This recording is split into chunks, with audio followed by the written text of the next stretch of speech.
caballeros, a continuación vamos a ver la presentación sobre diagramas de flujo. ¿Qué vamos a ver en esta presentación? Vamos a ver qué es un diagrama de flujo, características de un diagrama de flujo, gráficos y esquemas de diagrama de flujo. ¿Qué es un diagrama de flujo? Un diagrama de flujo es una presentación gráfica de un algoritmo. Se utiliza en muchas disciplinas como son los procesos industriales, la psicología, la programación. Son una serie de símbolos, gráficas definidos que cada uno indica un proceso en un programa o en de una cadena de producción. ¿Sí? Las características de un diagrama de flujo. Un diagrama de flujo, como es un programa o es un esquema, debe llevar un orden. ¿Sí?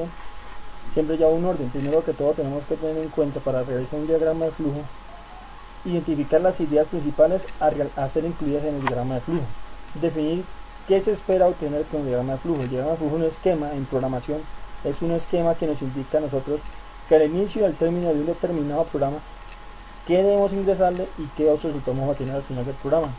Identificar quién lo empleará, o sea, para qué usuario va definido, ¿sí? Establecer el nivel de detalle que se requiere, o sea, si el programa es para personas inexpertas o para un personal con una capacitación determinada, ¿sí? Y determinar los límites del proceso, o sea, qué queremos que este programa nos haga durante su ejecución. Los gráficos y esquemas. Primero que todo, un diagrama de flujo todo tiene sus formas definidas ya de cómo debe ser un diagrama de flujo. Tenemos diagramas de flujo en forma horizontal, ¿sí? Que se desplazan en sentido horizontal. Tenemos diagramas de flujo panorámico, que es el proceso entero está representado en una sola carta y puede apreciarse de una sola mirada mucho más rápido que leyendo el texto. Tenemos también diagramas de flujo arquitectónico, que describe el itinerario de ruta de una forma o persona sobre el plano arquitectónico del área de trabajo. ¿Cuáles son los diagramas o los esquemas de diagrama de flujo? Tenemos primero que todo inicio, ¿sí? Que el inicio o término o final del programa, que es el que nos indica cuándo inicia el programa o dónde inicia el programa y dónde termina el programa.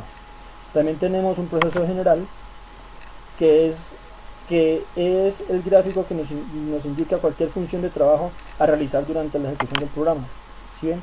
Entrada general, que es la que nos define cualquier tipo de entrada de datos. ¿Sí?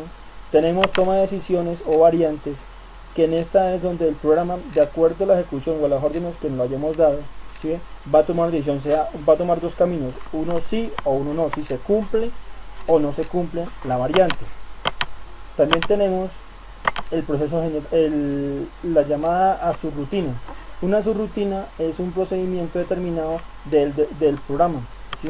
Puede ser, por ejemplo, una suma repetitiva varias veces, puede decirse que es una subrutina. Una entrada por teclado. Esa entrada por teclado durante la ejecución del programa es la que le va a decir al usuario, va a esperar durante la ejecución del programa que el usuario le ingrese unos determinados datos.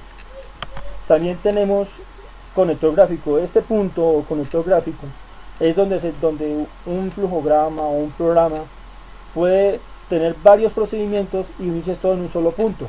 Un ejemplo, podemos hacer un programa en un flujograma, uno que haga una suma, otro que haga una resta y otro que haga un promedio de estos dos resultados.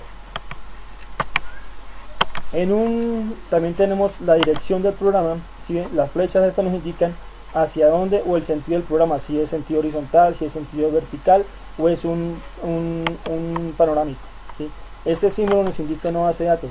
Esta base de datos no son los almacenamientos temporales del programa, sino que es el almacenamiento de un dato determinado en una unidad de almacenamiento interno, puede ser como un disco duro. También tenemos salida de datos. Este gráfico nos indica que la salida de datos no la vamos a tener en pantalla, sino que el resultado del programa va a ser mostrado en una hoja impresa. Tenemos aquí también salida por pantalla, donde al usuario le va a mostrar la salida del programa por pantalla. Aquí ya tenemos un diagrama